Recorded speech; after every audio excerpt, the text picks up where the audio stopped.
tayo, Day. Dito tayo. Tingin ka dito. Ay.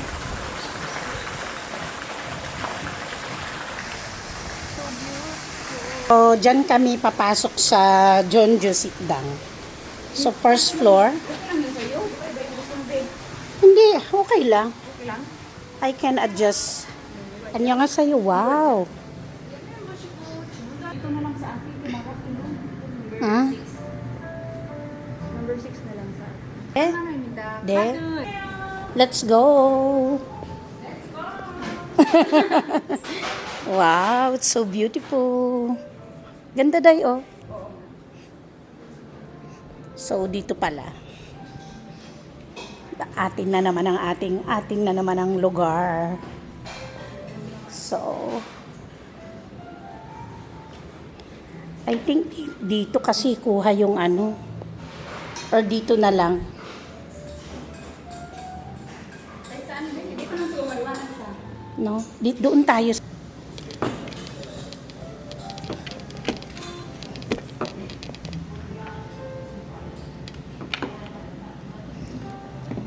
Kabilaan ng aming guys, video. Medyo umurong ka ng konti para. Ay, hindi pala. Wait lang. Wait lang kasi i-adjust. Stop ko muna.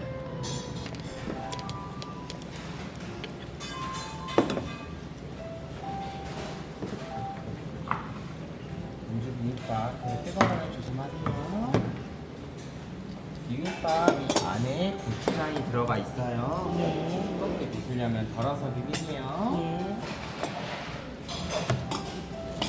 나오는 냉국이에요. 맛있게 드십시오. 예. 덜어 드시면 되세요. Yeah. Special dito sa Jeonju. Yes, guys.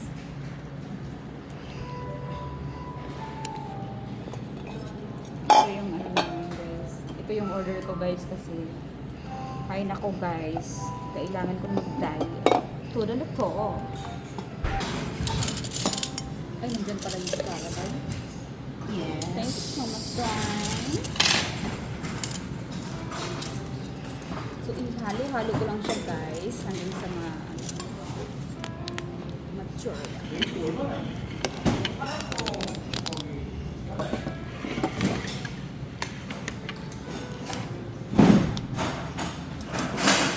Haluruin ko lang siya, guys. Hanggang sa mga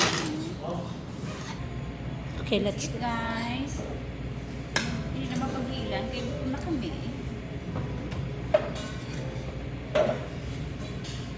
So guys, try nyo rin kumain ng ano, guys. Puro sagot, guys. Daliin nyo siya, guys.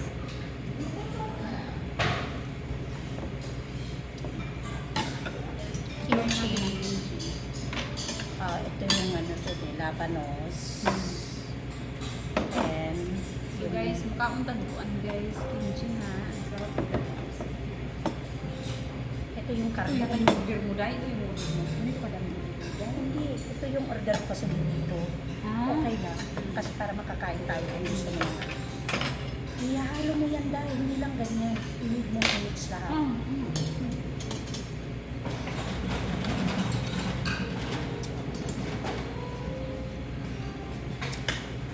Minutes mo lang ng masyado. So, maanghang pala, guys. Ha? Hindi ko lang. Maanghang? So, pag may manghang kayo, guys, matubig lang agad kayo, ha? Kasi minsan, mayroon talaga manghang.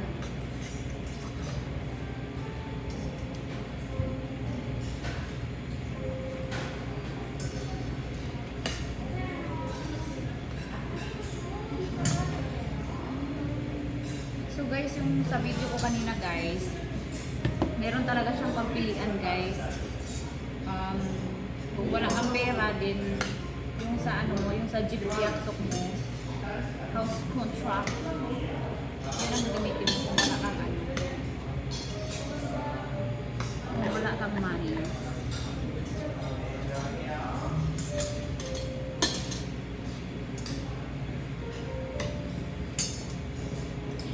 Marunong ako gumawa nito. Mm. Gulay. Saan? Ito.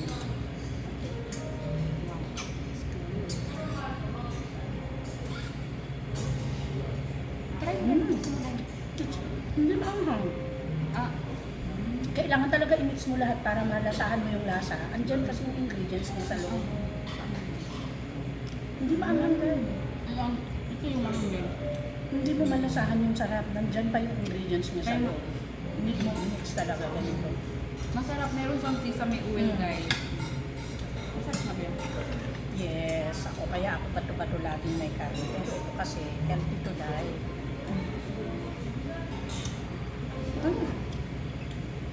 Ano niya? Ha? Try ko. Hindi yan ano. Hindi yan karne? Hindi ba ito karne? Ay baka. Ah, baka pala.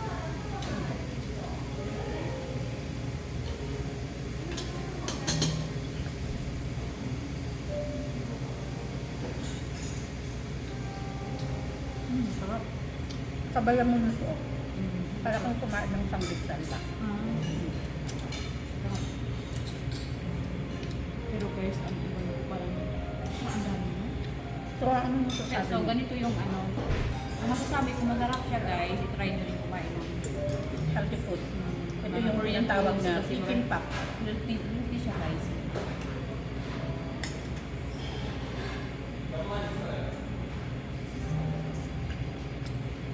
Sarap. Malalasahan mo yung ano guys.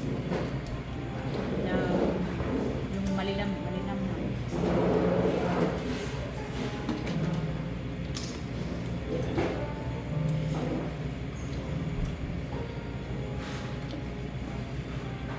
Ay, meron na pala. Sorry. Ayun. Thank you, Dal.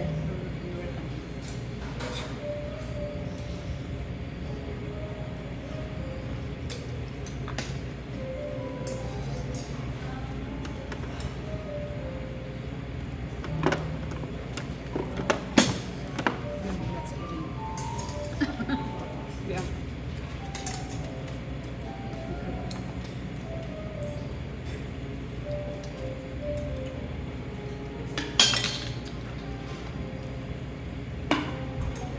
Masarap to. Sabaw na ano. Malamig. Yukbok ba yan? Na malamig. Oo. Na parang ano siya, parang Tama lang. may yelo siya. Ayan o. Yan yung libre? Lahat to, libre niya.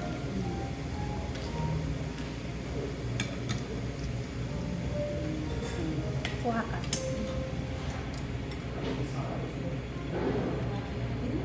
Oo, sarap. Ang sarap dahil. Ano, may hilo pa daw? Ang sarap.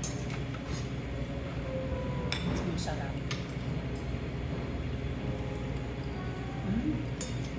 Nakakawala ng umay. Sarap nga. Ang sarap guys. Try nyo rin guys. Tama lang yung anghang niya.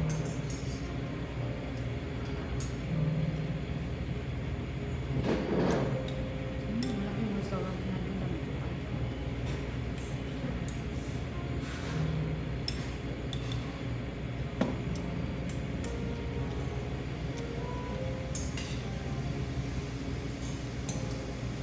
Bait din pala yung sa kaunti. So, mag-ano tayo? Ang tuntuhan. Ano ba yung pwede natin maging top? Yun nga, yung Kasi galing tayo sa immigration, so yun, pwede namin maging top 2. yes, yun nga yung gusto kong sabihin sa'yo na we encourage sa mga nanirahan dito sa Korea na mga single mom na hindi pa citizen Pwede kayo or yung mag-apply mga na. widow or Katulad ko.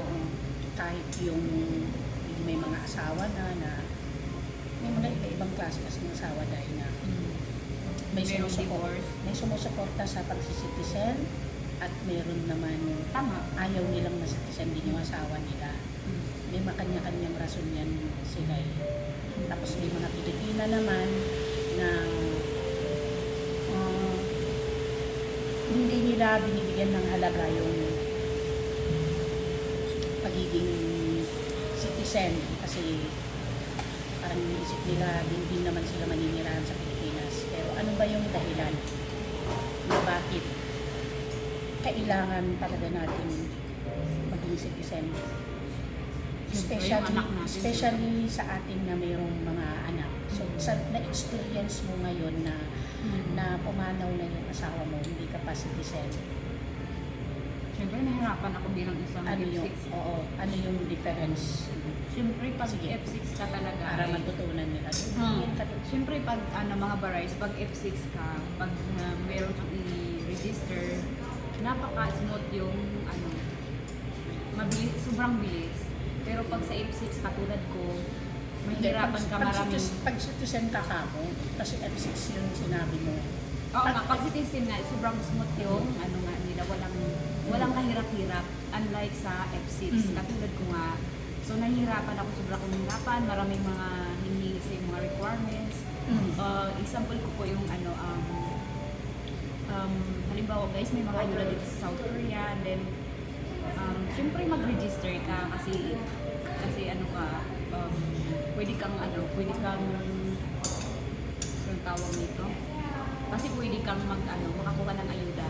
So nung sa experience ko guys, nung pumunta ako dun sa Damonwa para mag-register na, marami pang hiningi sa akin, sobrang nahirapan ako. So every time talaga na mag-register ako, kasi F6 yung visa ko, lagi akong nahihirapan.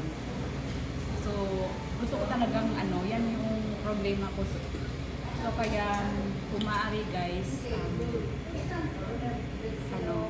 talaga tayo, mag-try tayo. Try natin yung best natin na makakuha ng Korean citizen. Kasi katulad ko, sobrang nahihirapan ako guys. Pero syempre wala tayong magagawa, yun yung visa natin. Basta mahirap. Yun yung masabi ko kasi na-experience ko kasi guys, every time na mayroon akong isinto. Unlike yung kaibigan ko kasi si Baraywan ay sobrang bilis. Every time na mag-register to ay Mabilis ang yung bilis. proseso. Oo. Sobrang bilis. Bigay agad. So, we Halimbawa, may ayuda, ang encourage you bilis. na wag niyong tayong mga Pilipino dito sa Korea. Nakikita ko kasi dahil sa FB ba, nag-away-away sila, nagpapaisahan sila sa citizen at hindi citizen, yung mga yaman nila, ganito. Dapat hindi po ganun. Kasi tayo yung mga Pilipino, dapat tayo yung magtutulungan. Nagpatalbugan sa At Facebook. saka yung matutuwa nagpayaman. tayo, dapat yung unang matutuwa kapag may mga kapwa tayo na nagiging successful na naman dahil nakapasa sa citizenship, di ba? Tapos ito namang mga citizen, mga Korean citizen, hindi lahat meron din akong mga alam na mga Korean citizen dyan na pag alam nila na isang tao hindi pa Korean citizen, tapos matagal na dito naninirahan sa South Korea, nilalait talaga nila at sasabihin pa nilang bobo. Masakit yun guys, masakit yung mga barayta. Na i-insultuhin mo at sabihin mo na bobo. Kasi matagal na siya dito sa South Korea, tapos hindi siya naging Korean citizen. Yes. So, yun na nga. Yung bully. Dapat pag sinabi mong magkakaisa, magtutulungan, talagang iwasan na may mga citizen din na parang ginagamit din nila yun as a power na makapagyabang, makapaglain, lalo ng ibang tao. Totoo yun. At minsan Pero hindi namin nila lahat ginagamit guys. pa nila yun para may mga kababayan tayo dito na makawalan din sa parang lalaban tagal din nila yun para makapagpatakot at makapagparuhin ng mga PNP ba. Totoo yan. Totoo yung sinasabi namin mga So, barais. hindi po maganda yun. Kaya kami dito sa mga vlog namin, share namin yung friendship namin na pwede kayong makapag-recommendation sa kaibigan na masaya kayo sa mga simpleng bagay, makakatawa kayo kahit hindi naman tayo ganun kayaman. At the same time, may ibabahagi po namin yung maaaring kakapulutan ng aral. I-encourage namin yung mga ibang mga Nandito sa sabi. yes, bigay kayo ng pansin sa citizenship, especially sa merong may mga anak. Kasi benefits, hindi sa payamanan, yung benefits. Mas lalong dadami yung para benefits. sa iyong personal na buhay. Especially kung meron kang mga anak.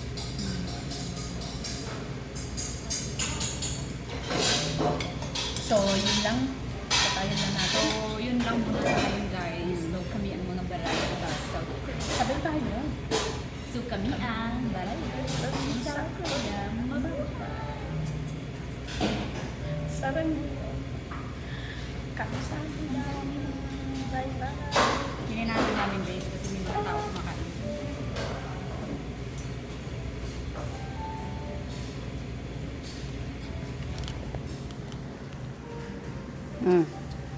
Mukhang seryoso yan, tay.